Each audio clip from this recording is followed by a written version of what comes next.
Espiritismo desvenda os grandes enigmas da vida. De onde venho? Para onde vou? O que acontece após a morte?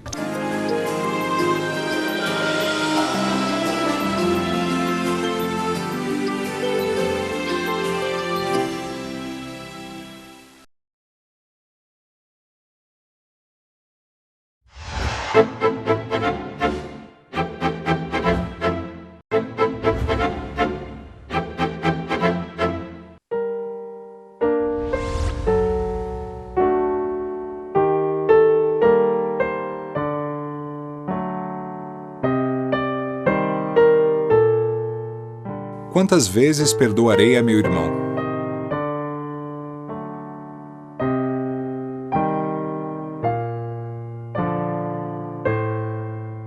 Perdoar-lhe-eis não 7 vezes, mas 70 vezes 7 vezes. Eis uma dessas palavras de Jesus que mais devem atingir a vossa inteligência e falar mais alto ao vosso coração.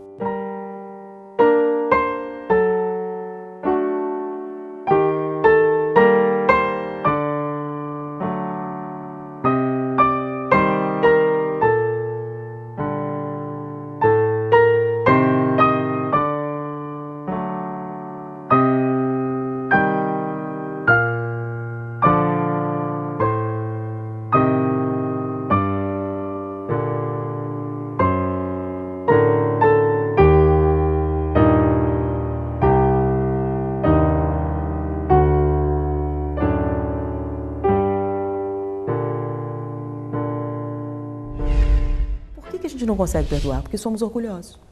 E em que consiste o orgulho? Em se achar melhor do que outra pessoa.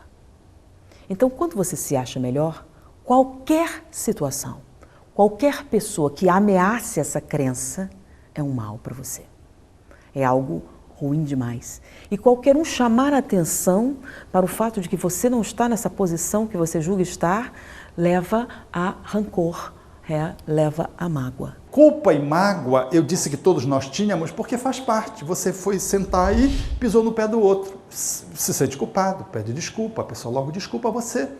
Porque foi uma agressãozinha. E você logo se refez num pedido de desculpas.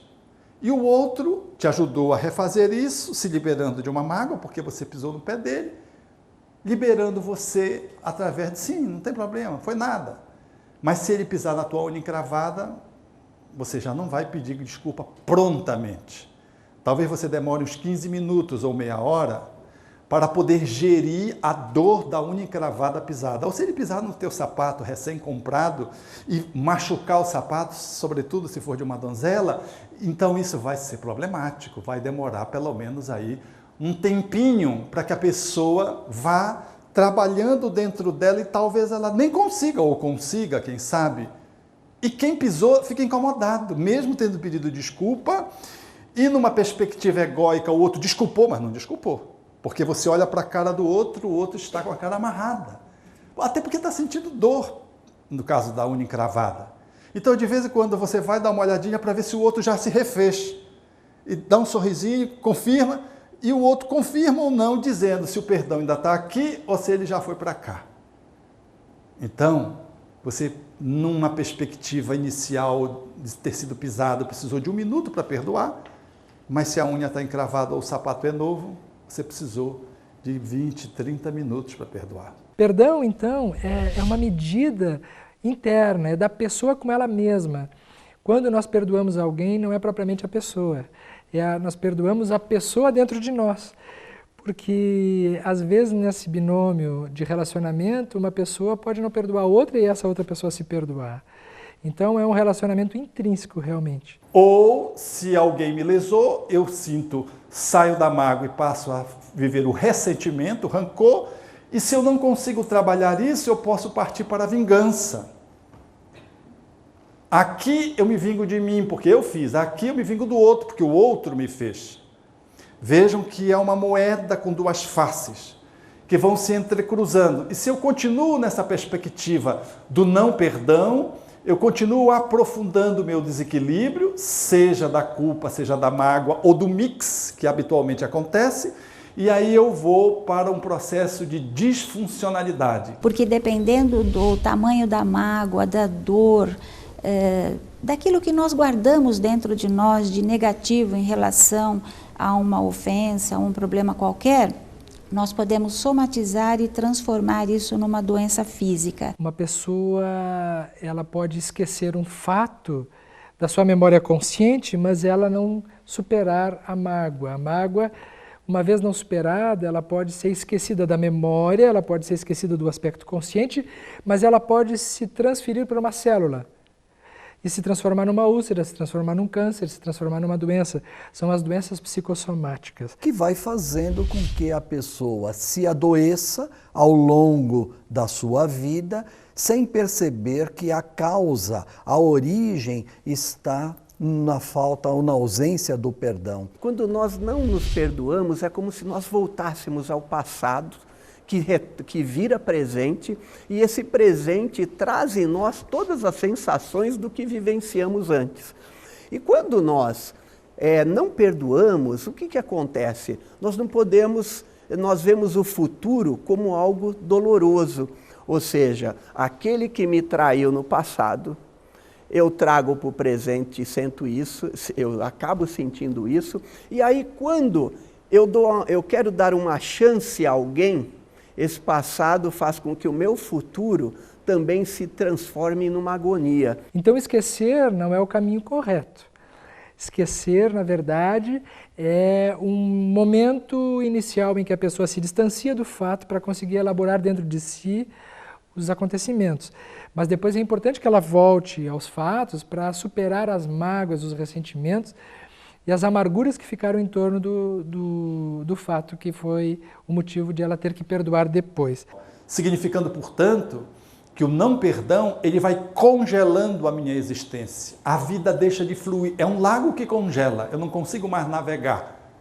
Essas alterações que estão no nível da emocionalidade, em relação ao valor moral do perdão, elas vão afetando a minha energia perispiritual, deságua no corpo físico na forma de doenças nessa vida ou nas outras, me conecto com espíritos necessitados que guardam sintonia com o meu tipo de conduta, culposa ou vingadora, e eu passo então a experimentar desconexões sociais, me transformo numa pessoa deprimida ou agressiva, dependendo de que se eu fiz o mal para os outros ou os outros me fizeram, eu vou então me embaralhando, de tal modo que se esse processo se aprofunda na minha mente, às vezes o meu adoecimento, que é físico, emocional, psicológico e espiritual, ele ganha uma profundidade e eu tento me livrar da dor me matando, o que é o fracasso total,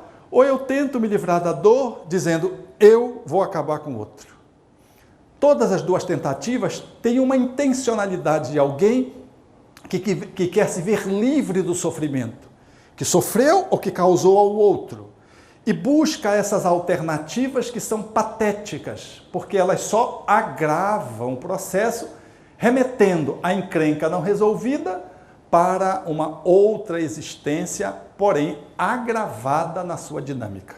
Por isso, Jesus diz, reconcilia-te com teu adversário, enquanto estás a caminho com ele, para que ele não entregue ao juiz, o juiz não entregue ao oficial de justiça, e este te encerre na prisão, que é o novo corpo, e não sairás de lá até que tu pagues o último ceitil, querendo significar que se eu não me reconcilio comigo ou com outro na relação comigo, eu jogo o meu processo para o mundo espiritual, a minha consciência, que é o juiz, me culpa, a minha consciência me conduz aos oficiais de justiça, que são os bons espíritos, e eles me ajudam a eu fazer o recaminho, reitinerar o meu descaminho, voltando atrás, portanto, no processo libertador, fazendo a internação no novo corpo, ou seja, reencarnando e trazendo no corpo os desafios necessários para que eu possa me liberar das dificuldades em que eu fiquei absolutamente congelado. Porque pensa-se que o perdão é bom para o outro. O perdão também pode ser bom para o outro, mas é fundamentalmente excelente para quem perdoa. Quem oferece flores fica perfumado, mas quem recebe as flores pode jogar no lixo, nem tocar nas mesmas. Então o perdão é bom para quem faz o perdão, quem exercita a capacidade de amorosidade, doando-se mais um pouco. Acontece que a doutrina muito libertadora nos ensina que não tem ninguém nos julgando, não tem ninguém nos punindo, senão a nossa própria consciência. Então, na verdade, é uma libertação, mas não é uma libertação só momentânea, é uma libertação até para a vida após a morte. Não é? Se achar no direito, de vez em quando, de errar e lembrar que nem o Pai, que é o Pai, Ele não está punindo. Pelo contrário, Ele nos abençoa através de renovadas oportunidades de iluminação. Toda vez que nós exercitamos o perdão, não como forma assim de esquecimento ou de se oferecer ao abuso, mas nos libertando do passado e olhando para frente, nós estamos trilhando o nosso caminho evolutivo. Nesse caminho, há que fazer o que Allan Kardec propõe em o livro O Céu e o Inferno, que são 3 passos básicos: arrepender-se, a expiação e o movimento de reparação. O codificador é de uma beleza e de uma propriedade quando ele coloca o arrependimento e não remorso. O remorso é um descaminho, é o do não perdão. O arrependimento é de alguém que se recompõe, que se refaz. E perante o outro, assume uma posição de humildade e é capaz de se colocar diante do outro humildemente pedindo perdão. Ou reconhecendo a sua falta, ou fazendo esforço para perdoar o outro que veio ao seu encontro, solicitando a atitude de perdão. E esse desconforto, ele vem junto com o arrependimento, às vezes se segue e vai desaparecendo à medida que nós fazemos o 3º passo que Allan Kardec propõe, que é o da responsabilização pelo mal que fizemos, reparando o mal. O Espiritismo não é uma doutrina na qual nós nos libertamos dos males que fizemos só pedindo a Deus e Deus me perdoa e está resolvido. Nós não transferimos a responsabilidade de refazer os nossos passos a alguém, nem ao divino. Nós suplicamos ao divino que ele nos dê a possibilidade de, junto ao outro, nós reconstituirmos a nossa relação a partir de atitudes lúcidas, plenas, capazes de restaurar no outro e em mim mesmo o movimento da recuperação. O auto-perdão é a base fundamental para que eu perdoe você. Se eu não me perdoo, eu não perdoo você. Como eu não posso te amar se eu a mim não me amo. Essa relação é uma relação dialética, que nasce, vai e volta e é realimentada. O perdão, ele leva ao amor como a síntese do aprendizado. O aprendizado é o que fica quando você perdoa. Você se torna uma pessoa maior, grande, porque você se tornou uma pessoa mais robusta e você pode enfrentar um novo desafio igual ou maior para ser testado, porque você já superou aquela dificuldade que está num âmbito menor. O perdão, ele leva para a maturação do espírito e a sua amorosidade lhe dá maior competência para o enfrentamento das dificuldades. Quando nós atingirmos esse patamar de não nos deixarmos agredir, nós vamos também ter uma facilidade maior para perdoar. Então, resumindo, perdoar é desculpar definitivamente.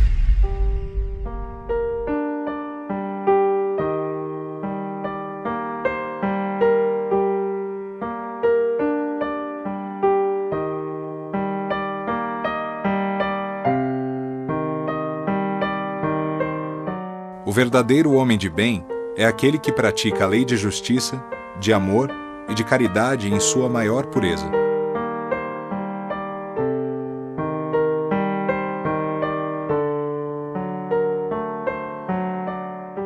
Se interroga a consciência sobre seus próprios atos, pergunta a si mesmo se não violou essa lei, se não fez o mal e se fez todo o bem que podia.